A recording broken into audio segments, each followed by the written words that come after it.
Your boy is 28 years young. I wanted to speak a little bit about where I'm personally putting my sexual, physical, and financial energy in the hopes that it will give you fellas some ideas about where to do the same. So, beginning with, let's not waste any time, sexual energy. This is a curious one. Again, a subject I speak very, very transparently on.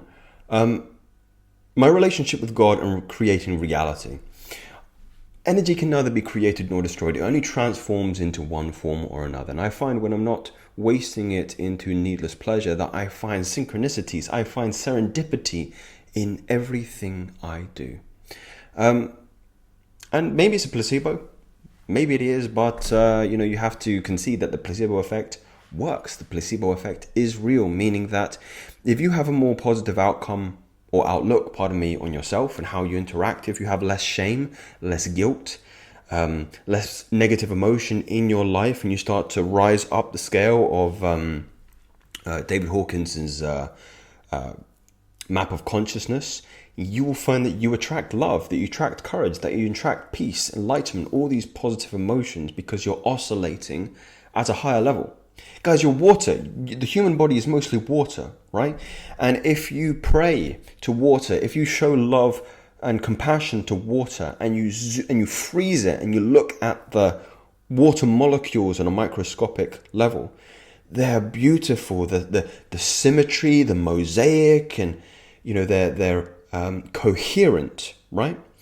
But if you speak negatively about it, and you play it, very incoherent music, and you freeze the water's incoherent. It's a mess. It's yuck. It is yuck. That's the sound effect that I would use to describe it. And what I'm trying to convey here, guys, is if you have a more positive outlook on yourself, equally you will see that in the world. If you can smile at yourself in the mirror, you'll find that the mirror of the world is smiling back at you. And nowhere is that more true when I'm conveying and containing my sexual energy. Some of the specific things that I'm doing in order to accelerate that and be a little bit more intensious with the things that I would like to see in my life are prayer, right? I pray every time I go to bed. I pray every morning before I wake up. I also meditate just before I pray to get myself into that kind of calm, peace, tranquil state. And I also read scripture. Bhagavad Gita is a big favorite of mine. I read the Upanishads. I also read some of the Yoga Sutras of Patanjali. I'm reading a little bit of the Quran at the moment. I'm not quite well versed on the Quran, but I've heard there's some very, very spiritually awakening and enlightening things in the Quran, so I'll read that. And of course, the Holy Bible. Any other scripture recommendations, I would be all ears. I'm not an ideologue. I like learning from every single different kind of religion. Share yours, please, gentlemen. Do not hide it from me. I want to know. I want to learn. And reality creation visualization. I pair visualizations with intensious journaling, meaning that I journal from the perspective of somebody that already has the things that I want, and then I create a scene that implies they already have the thing that I want, and then usually I get the thing that I want. You can look up Neville Goddard. I have some videos on Neville Goddard to give you a more comprehensive understanding of how you will create your own reality. In respects to my finances, I am also looking to do a little bit of traveling. I figure I need to get a little bit more experience out there in the world. I'm planning to go out into the East come early 2024. Meet new people, try have new experiences. I think that will definitely accelerate my spiritual evolution. Social opportunities, food and sports, and of course invest in assets, property, stock, crypto. Those are where I'm typically putting my financial assets and energy at the moment. I think what's really important for me that I also pour back into this business, I'm always looking for people to hire to offshoot some of the work that I want to do and make things more creative, more entertaining, and ultimately my message more clear, palatable and digestible to you guys. I want to make sure that I'm having the best impact that I can, and giving you the means to be able to achieve some of the wonderful things that you would like to see come into fruition in your life. So that is one I need to prioritize. Physical energy as well. I'm being very, very conscious, especially since the start of 2023, about my body and my health, especially nutrition. Nutrition is something that I'm pouring more of my financial energy into, actually. Organic foods, raw foods, Foods that are very nutritious and satiating, apart from foods that are empty. Junk food, processed food, stuff that's, I wouldn't even really call food, I would call products. They're not food, they're products. I want food. With physical energy, I've been neglecting my cardiovascular fitness, my lungs and my heart. I've been doing a lot more walking. I've actually bought, I'm not sure if you can see it, probably not see it, it's down there underneath my dining room table, a desk treadmill so I can walk with my standing desk. Bought a new standing desk as well, better for my posture. As I'm reading, writing, researching, bits and pieces like that.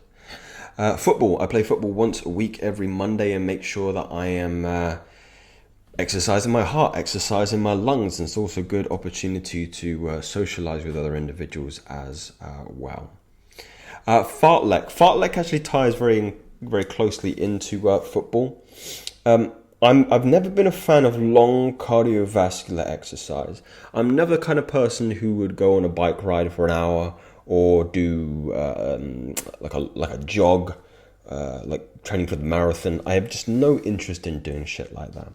I'm sure there are benefits. I know there are benefits, but personally, that's not how I like to work out my cardiovascular system. I enjoy variation. So fartlek is actually a Swedish word, I believe, and it is variety in different intensities of training. So it looks like you walk for 10 meters, jog for another 10 meters, sprint for another 10, back to walking. Jogging, sprinting, walking, jogging, sprinting, walking, jogging. Yeah, you get the picture, right? And that really taxes your cardiovascular system, your heart and your lungs, and it's always surprising the body. Football is actually a really good example of fartlek because, again, you might be walking when the ball's out of play. I'm talking football, not American football, European football, right? You're jogging when maybe you're trying to press the ball, and then you're sprinting when you're through on goal. So a lot of different variation in there, and I think it's very, very good for overall cardiovascular fitness. I imagine things like rugby, American football, basketball, these kind of things are excellent. Flexibility, another thing that I reckon a lot of you guys are leaning on, flexibility. Anterior pelvic tilt is something that I see a lot in the population. Very, very tight hips, lower back, and weak hamstrings and weak abdominals, right? And they tilt the pelvis, they stick your butt out and you look like Donald Duck. So what I've been doing, and I've been doing this every other day, so every 2 days, I've been stretching my hips, I've been stretching my lower back, I've been strengthening my hip flexors and my abdominals as well.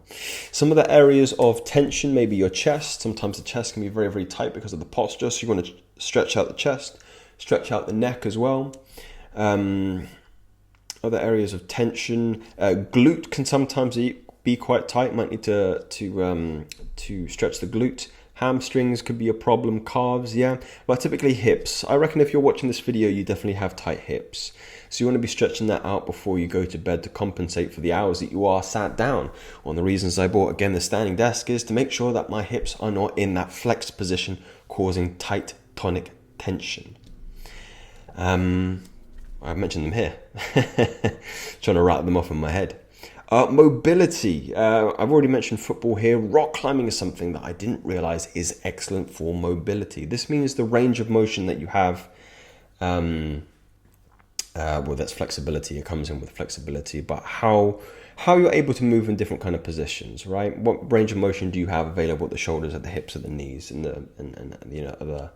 other joints of the body? You're putting into these very difficult positions when you're climbing up, bouldering, being able to get your knee up, or your hip up to really take advantage of the different positions of the rocks, and you can move up the wall. I would highly recommend it, and I mentioned before, good place to meet women. Good place to meet women. Find your local rock climbing bouldering center, and I bet money. And it's easy to strike up conversation because you're both doing the same thing, right? You've got that thing in common. So, finding it really easy to do that. Not that it's my priority, but a good thing to know. Static strength as well. I talked about the weakness in my maybe core. You have to have a tight core when you're climbing up a wall, right? You have to be very, very strong in your abdominals and your lower back and your glutes as well, and your pelvic bowl. to keep your position strong and to be able to move to the next position from a place of strength. And of course, resistance training, my long love. Simple pushing patterns, pulling patterns, and hinge patterns are something that I've been working on. I have a little bit more work to do to kind of flesh out what I want.